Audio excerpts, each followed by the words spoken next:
കേരളത്തിലെ ഏറ്റവും വലിയ ചുരം ഏതെന്നറിയാമോ? അതാണ് പാലക്കാട് ചുരം.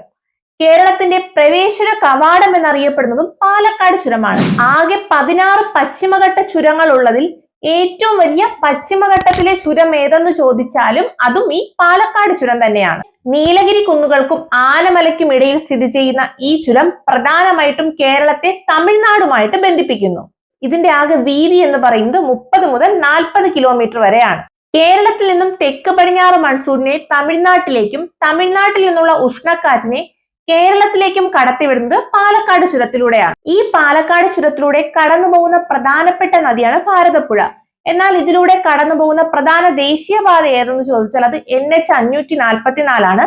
ഇതിന്റെ പഴയ പേര് ഏതെന്ന് ചോദിച്ചാൽ അത് NH 47 ആണ്. പാലക്കാട് ചുരം കേരളത്തെ തമിഴ്നാടുമായി ബന്ധിപ്പിക്കുന്നു എന്ന് പറഞ്ഞല്ലോ. എന്നാൽ പ്രധാനമായിട്ടും ഇത് ബന്ധിപ്പിക്കുന്ന സ്ഥലങ്ങൾ ഏതെന്ന് ചോദിച്ചാൽ അത് പാലക്കാട് തമിഴ്നാട്ടിലെ കോയമ്പത്തൂരുമാണ്. കൂടാതെ പശ്ചിമഘട്ടത്തിൽ തന്നെ വെച്ച് ഏറ്റവും ഉയരം കുറഞ്ഞതും എന്നാൽ വീതി കൂടിയതുമായ ഒരു പ്രദേശം കൂടിയാണ് ഈ പാലക്കാട് ചുരം. ഇതുപോലുള്ള ഇൻഫോർമേറ്റീവ് വീഡിയോസിനായി ഈ പേജ് ഒന്ന് ഫോളോ ചെയ്ത് വെച്ചോളൂ.